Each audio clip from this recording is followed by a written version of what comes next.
lot to me. An endorsement's a promise to help me get to the next level. But I also want to give you guys an update on what's going on with my campaign, because I got into this campaign a month ago. In a month, we have $50,000 in cash hand that we can use. Our website, our internet, it's all up and running. We have polls out there. Hillary Clinton should have been president. Polls don't mean anything. Endorsements don't really mean a lot from individuals. The endorsements that we should go after are the people who are voting for you. I'm not going to tell you what I'm going to do. I'm telling you what I've been doing. Yesterday, we spent our time in Merced. We put over 300 yard signs.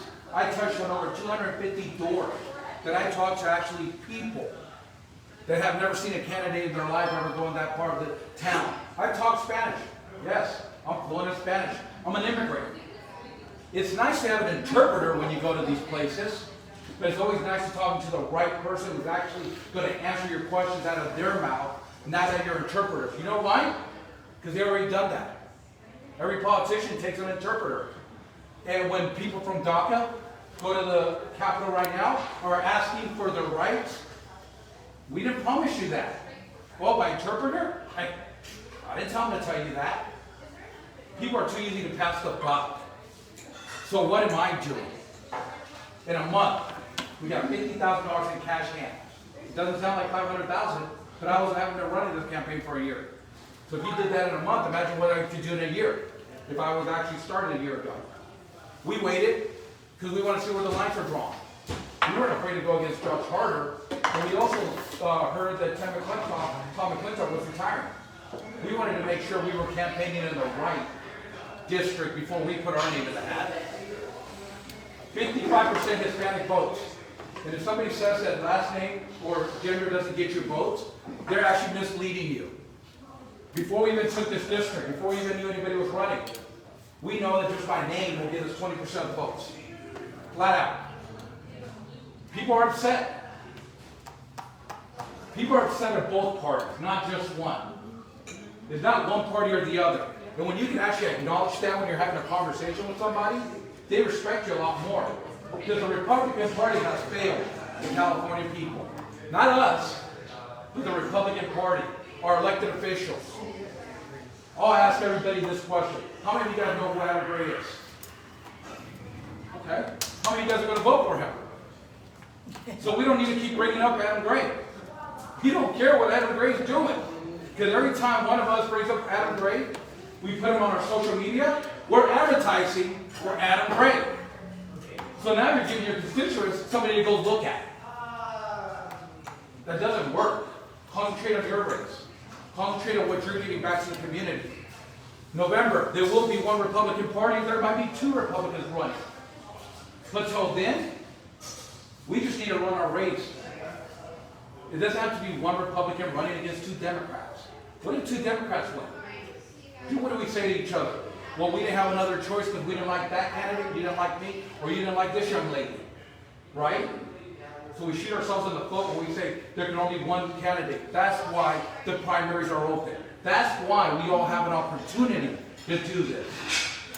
Dual endorsement sounds really good, and I'm not going to get into that because we're having a meeting on Monday. We need to stick to our guns. We need to stick to the values in the core of the Republican Party, which is what? Education. People talk about school choice. How many of you guys in this room are for school choice? I agree. Here's your biggest downfall of school choice. What happens to the good schools that get flooded overnight and the other people can't afford to go there because they can't afford to go across town? Why aren't we talking about education and reforming the education from the core up? Somebody once said this: if you have school choice, the other schools will race up. No, they won't. Because then your kid doesn't have a choice but to go to that school. Can your kid go right now to private school? Yes. Can they go to charter school right now? Yes. Can they get home educated? Yes. So what is school choice? Because you already have it. The problem is that we're not addressing the root of the problem. School choice is a great line to use. We need to concentrate on education and ripping out education. How many of you guys heard the saying, no child left behind? Well, every child got left behind in the state of California in their education. It is sad that today people don't graduate high school, they can't even read at a third grade level, yet they get a participation award. That's really what dual endorsement is. The second person gets a participation award by coming here and saying, oh, you didn't get it the first time, but let's try it the second time. It's the same thing. It's like moving a kid from the third grade that can't read into the fourth grade, and then the fifth grade, the sixth grade, and then giving them a high school diploma. Why aren't we talking about real education, where the federal money comes into trade schools? Where instead of having a CRT course that you need to graduate high school, you have a trade school course that you have to complete.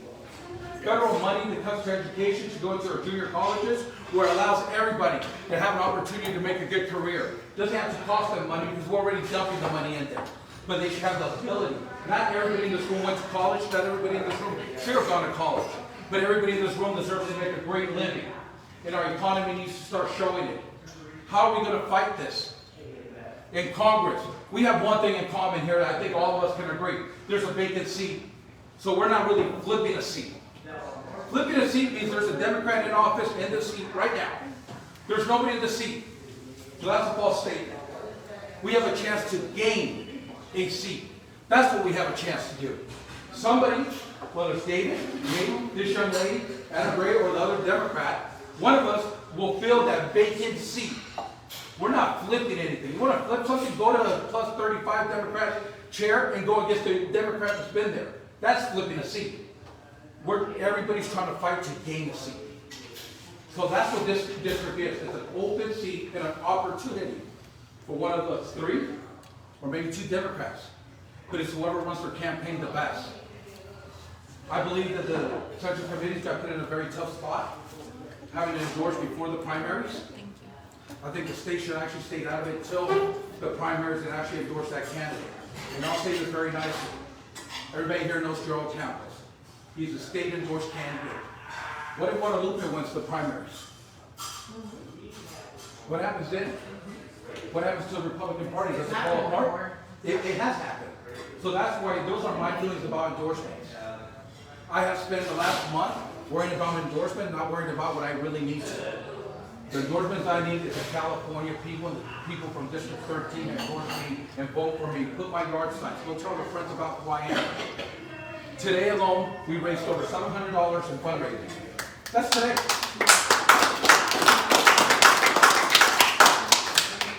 David's been running for a year. He has yard signs. So do we. We have bumper stickers. We have everything. We have a social media team on the ground right now working. I actually do have an office staff. Imagine that. For 30 days, we're up and running. Now, unfortunately, because I ran for governor and a lot of my stuff was done out of Southern California, we're doing a lot of the stuff remotely. Our new office in Merced should be opening up within the next 30 days. We're looking at a 3,200 square foot building to have our office, our main office at, so that we can produce our own printing, our own videos, and our stuff. There's another thing that I'm the only candidate here that has. I have a podcast every Thursday morning. You can tune in to either Instagram, Diego for Cali, Facebook, Diego Martinez for Congress, my old Facebook, Diego Martinez for Governor Unofficial, YouTube, just about any social media, LinkedIn. We have it in everywhere. Now, we're taking that to the next level. We're actually negotiating with KNTO Radio right now. We're going to have 1 hour every Sunday morning to put Despierta, California, which is Wake Up California, for 1 hour every Sunday morning on Spanish radio that reaches our district from top to bottom. That's a little difference of our campaign. Today, I want to let you know where we are and what we are doing. We talk about defunding the police. Keep doing it. Crime keeps going up. I know. I work with law enforcement. I own a bail bonds company, so I'm a small business owner. But before that, I ran multi-million-dollar dealerships. That's what I did. You guys want to talk about the recession? Nobody got hit harder than Merced in the Central Valley during 2007, 2008. Guess what? I took a car dealership that was doing 10 cars a month to 150 cars a month and profitable ever since after that. I was the Golden Ramsey of the car industry until I retired, which meant we looked for dealerships that were failing, and we went in there. I had a team. We went in there. We raised the dealership up to a profitable level, so business that were family owned for generations did not lose them. One of our best success story was Eureka, Northwood Chevrolet Hyundai. I got there, they did 2 cars a month. They had 2 used cars when I got there. By the time we left, the dealership right now is doing over 250 cars a month, and they're profitable every single month. That's what I do. I take business and I turn it around. And guess what? California is a business. It's time we turn it around. You want to talk about immigration? I've been talking about immigration for 3 years. We talked about a 4-year work permit for everybody who's here right now illegally, so we can do a background check on them. That's not a path to citizenship. That's an opportunity for them to be able to start their process to getting a green card. That also takes us from having to give them free benefits that the California taxpayer pays for every month. We thought California could be the flagship for the United States in an immigration reform program. As an immigrant, somebody who's been in this country legally, somebody who actually went through the green card section, somebody who actually became a U.S. citizen. I understand that process probably better than anybody else. I also know how tough it is to be in the DACA program. You asked about DACA. Let's bring up DACA here real quick. The federal judge announced that DACA is against the law because the congressional district never signed off on it. Congress never signed off on it. Obama did an executive order. So everybody, there is no new DACA cases coming up right now. But those kids have paid for the last 8 years, every year to renew their application to be here. They actually have a work permit. They've been paying taxes. Now they're getting the short end of the stick. Remember we talked about this a minute ago? You have a puppet who speaks Spanish and will tell your constituents whatever you want, and when he gets off and you forget about it, 10 million DACA people are sitting in Washington, D.C. right now asking for help. That's unjust and not right, and that's why it sounds good when you say I got staff that speak Spanish. But it's different when you can actually communicate with people. I'm not running just for District 13. I'm running for the California people and the real voice of the real people in our United States government. And that's what we're missing. We have rhinos. We have Republicans. We have Democrats. We don't have a voice. I might not have the deepest pockets, but if in a month we can put 50,000 flexible cash, we will have the money to have, and have the legs to run this. And that's what my campaign's about. A hard-working, blue-collar worker. That's why we get up every morning. And this is why I'm running for District 13, because I believe in the Central Valley. We can talk about water, talk about law enforcement. We can talk about education. But what we really need to talk about is our support and our votes going to the right place at the right time when it's needed. Everybody can promise you the world, but who's going to really be able to deliver? 55% Hispanic market. You want to talk about our competition, or you want to talk who could actually win the district? Because I don't care who else is running. I ran against Gavin Newsom. So do you think Adam Gray scares me?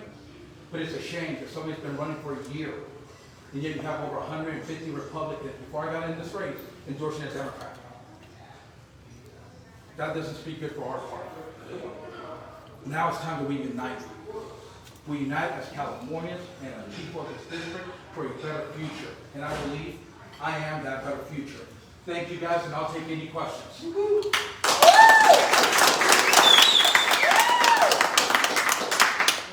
I just want a little bit of clarity. I remember you saying you have your business in Stockton and in Merced. I have a business in San Andreas as our main office. It's in Calaveras County.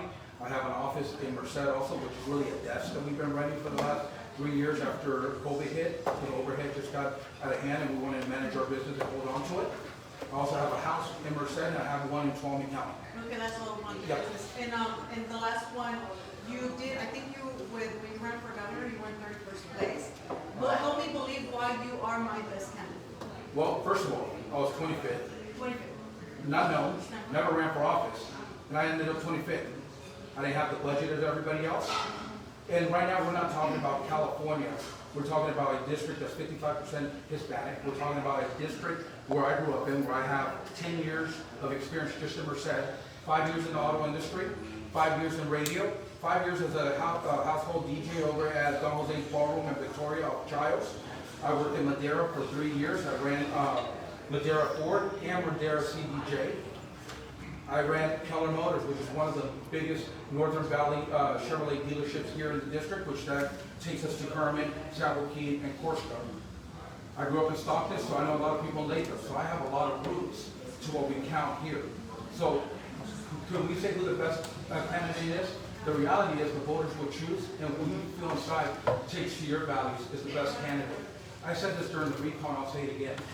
Vote for the person you believe in. Not because somebody else does or somebody else doesn't. When we believe in somebody, we can take them anywhere. Because if you believe in me and you share my post, your friends will believe in me. And that's, hopefully I can answer that a little bit clearer. We've heard a lot about your campaign, and I feel like you've dismissed we gringos that still care about our, I don't feel like you touched on very many things you're going to stand for. It feels like to me that you're talking about how you can really campaign, what your campaign is doing, and money and such. Will you please tell us what you will do for our valley? Well, the first thing we're going to do for our valley is fix our education system, like I said earlier. In what way though? What way? I'm going to actually write a bill in Congress to take federal money that's coming into here to go into actually making trade schools possible through junior colleges, which is not right now. What about critical race theory? Thank you. Okay, so that's good theory. I don't care for it. I think CRT should actually be taught in a college, not in our high school level. I don't think education where it's at right now. You heard me talk about school choice, and I said I really don't believe that great on school choice. I actually believe in reforming our education, which is part of the sexual training that our kids are getting at 3rd grade right now. We're telling my son to be a girl when really it's none of the school's business. That's something that at home and our churches should be taking care of. So we will write a bill where our federal money is actually going and taking those programs out and actually putting trade schools in our junior high school, where you have to have that program, not a CRT certificate, to be able to graduate high school. What do you plan to do about homelessness? That's a good question. I actually have a homeless plan. I've had it for the last 3 years, so we actually talked about this. Homeless is a federally funded program. The biggest problem with the homeless problem and the money that's coming into our counties right now is that the people actually that are homeless never see the money. The money actually gets spent more on administration than actually doing something. Any of you guys ever served in the military? I worked in the military. The military has a concept. When we go overseas, we can build a military base in 24 hours. That's a tent city. That's a real tent city. They feed you, they bathe you, they have doctors, and they have somewhere for you to sleep. Now, work with me here. I'm not talking about the military taking care of this, but I'm talking about doctors, mental health, being there and evaluating our homeless. Our homeless don't need to be sleeping everywhere. If we actually have a place where we can funnel them through the system, find out who needs mental health. Let's give them the mental health service that they need. Let's find out. No, it's actually not being done. Let's do rehab centers that are available and put these people in rehab. Now, we talk about trade schools, and this is where it all comes into full circle. The homeless people are going to help us build their housing. We're going to give them a reason to live. We're going to give them a reason to stay in rehab. What I mean by that is, as they go to rehab, they're going to have a job. They're actually going to get trained either to be a carpenter, a pavement layer, a roofer, or an electrician. Because when you give people self-worth, they need to have a reason to live. I'm probably the only candidate here that has spent time with homeless people. You know why? Because I was one of them. I was homeless. Had a good job. Went through a divorce. Yet the money wasn't enough to feed my 3 kids, give my ex-wife money, and be able to have a place. And it wasn't that I was lazy, because I was working every day. I ended up having 4 jobs. They used to call me Jamaican. Because I had to go to work mine. Every job, you had to go somewhere else. But it gave me a value. And I also been spending a lot of time. I feed the homeless once a week. I actually know about homeless camp. How long And have you been this, doing that? huh? How long have you been doing that? 4 years now? Really? Every week for 4 Every years? year, every week. I buy dollar tacos every Tuesday, and we take them down to the homeless camp. We give them clothes. We make sure that they have. You know the one thing that homeless people never get that they need the most? The Bible. Huh? The Bible. No. Because a lot of them are religious. But you know what? Garbage bags. What? Garbage bags. Garbage bags. Oh. Think about it. We give them food. We give them clothing. We give them a tent. And where's their garbage go? All over the place. In the front. I was talking to them. They said, if you put a program like that, we're in. So whether I win or lose this race, by next year, I'm buying 10 acres, and I'm going to put my plan in action to prove that what I'm saying is true. I'm going to self-fund the 10 acres. We're already looking at one with water and electricity. I'm going to get the county to permit it, and we're going to get these folks here and get them the help through nonprofit organizations that are already doing this to help us get this program up on the ground. Most of us are tradesmen. I grew up in a lumber mill. So I know how to operate equipment. I was a radio, and I was a salesman. I'm a bounty hunter by trade right now. Now I'm my own bell boss company. If we get taught how to do something, there's nothing in this world we can't do. I can frame a house. I had to rebuild mine 3 years ago. And instead of paying somebody, me and two of my friends did it. Because you can learn a trade. And that's where a lot of this comes from. If we teach people how to fish, they will eat for a lifetime. If we feed them, they'll only eat tonight. And that's my theory and my project for the homeless. I mean, David here's got like a water plan, and what was your plan for? We actually talked about water, just like this young lady. The only thing that people don't know is that there's 4 desalination plants already here in California that got shut down. Desalination will fix 2 poles. It'll fix some of your power problem and your water problem. Government Brown actually shut down our desalination plant. I bet nobody here knows that Santa Barbara is ran by desalination. So our idea is to regrow desalination, use the sand for actually other stuff that you can actually use. You can actually resell the salt that gets taken out of the water and actually reuse it, just like Israel does. So we actually have an opportunity to do the same thing here and have more water than anybody else. Now, our farmers get a little upset when we talk about desalination because they don't want that water. Because they say it's not good enough for the crops. That's okay. Your houses can be ran even though it's 10% of the water. Your household can be run on desalination. So can other parts of this. The fresh water with the salmon, I talked to an engineer, and they can actually do a water drop where they drop off, the water gets sucked right back up, the fresh water can get sucked back up and reused instead of dumping it into the ocean. So there's a lot of stuff out there that we have talked about for the last 3 years while I was running for governor for a water solution. Is there a real water solution?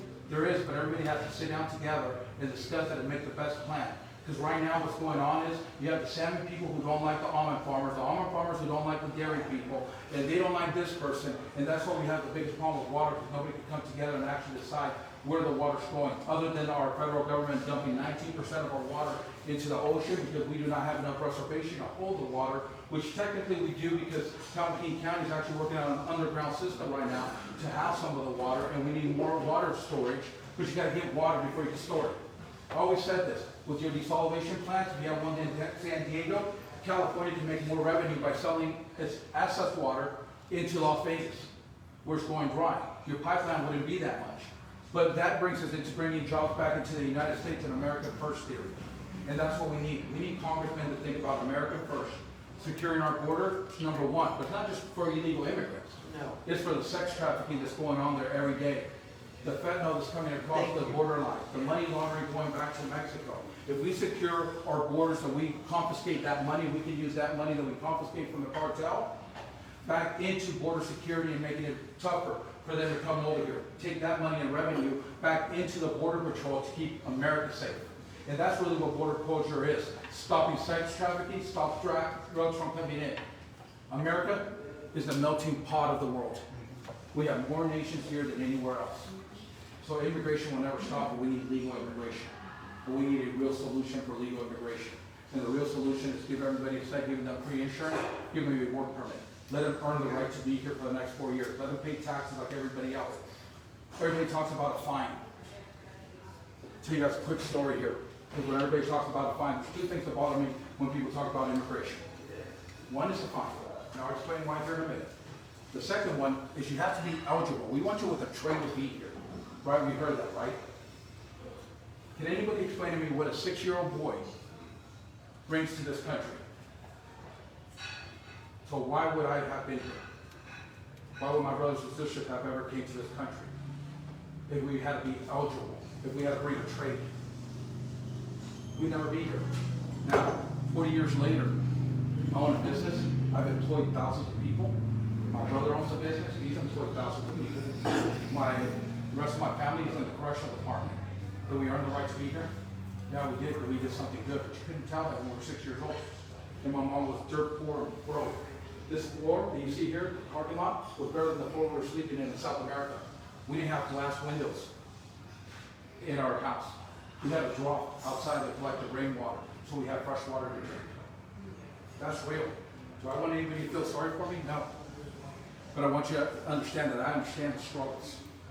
I understand the everyday struggle. I understand why this country's so great. The second part that bothers me about immigration when they said paying a fine. And I had to leave the first story to the second story. My mom was a waitress and raised 5 of us. How much money can my mom pay for a fine? Shouldn't have been able to pay anything. We'd still be illegal. Great President Ronald Reagan did a plan with the Democrats to reform immigration. The Democrats had to keep their end. That's why our borders aren't closed today. But if they had kept their mind, the borders would have been closed in 1986 when Ronald Reagan gave people an opportunity. It wasn't even amnesty. So I want everybody to know this. It wasn't amnesty what he gave. That wasn't even close. Because we still had to pay for our green card, we still had to pay for the process. But he gave us an opportunity to actually walk first in line and get that process. Which right now is what I would do for the DACA kids that have been in DACA for the last 8 years. They have paid their way. They have paid their debt to society. They should have an opportunity to start fighting for a green card today. And that's the, I would push Elvira, let me remember her name here, she's out of Florida. Mendoza, I believe is her last name. She's a congresswoman out of Florida. She actually introduced an immigration reform program, exactly about what I'm talking about, because I actually sent it to her when she was running for Congress 2 years ago. And every Republican turned it down. Nobody wants to stand with her. Nobody wants to fix problems, because then they lose their job. I'm about solving problems. I'm about a 10-year stay max in politics. That's it. We need fresh blood and people who actually know today's problems. Not what happened 20, 30, 40 years ago when Nancy Pelosi got into office. I think you should be in there 10 years and you need to rotate and let young blood come back in there with the fresh ideas of what today's problems are here. We get so lost in going to Washington and we forget what's going on in Central Valley. Any more questions? Jolie? You talk about the division in the Republican Party, and I've said it, maybe people don't like it. The rest of the country thinks that the Republican Party in California is a joke. And part of the reason that we are a joke is because we make an art of losing by flooding our races. So how is it that you're jumping into a race and now another Republican's jumping into a race? How are we supposed to win races when there are strong Democrat candidates that could take both primary seats? That's a good question. How many people are running your race? Right now, 7 Republicans plus So here's 3 the or case. 4 Democrats. Here's the case. Everybody has an opportunity to run, and the California people should have an opportunity to vote for the best Republican or Democratic candidate that they feel. It doesn't matter. That's why we have an open primary. Once you get to the primary, the California people of that district will choose who the winner is. You're asking why should anybody say you can't run? Why should somebody tell you, Jolene, you know what? There's 7 people you need to drop out of your race. That's nobody's right. That's the freedom of the Constitution. And once they rewrote it so we can have an open primary, it allows people, just like me and you, this young lady, David over here, who's never been in Congress, never been in politics, right? It gives us, everyday people, an opportunity to actually run for an office and stand up for our values. Because the way you're saying it, nobody will run against Tom McClintock. Nobody will ever, seats will never change because guess what? There's only one Republican running. And nothing against David here because he won 3 out of the 4, what do they call it, endorsements that we've been through, right? So, but he didn't win this one. Here's the problem. If everybody in this room, sorry David, I'm going to kind of use you here, didn't like David, who would you vote for? That is why we have an open primary, so people can have a choice. And let the best person, candidate, win. We don't need to hate each other. We don't need to dislike each other. We need to run our own race and run it for the people of our district. And that's why I believe that the open primaries is actually a good idea. Instead of 10 people, 20 people in a central committee choosing that one person. But we don't know what the rest of the state wants, because if we did, Republicans wouldn't lose so much. And that's the problem with a lot of races. They won't allow you to run because that Republican has been in office for 20 years. Is that fair? No, but then we want to know why we keep losing. Could we wind up now? It's been kind of long and Thank you guys very much.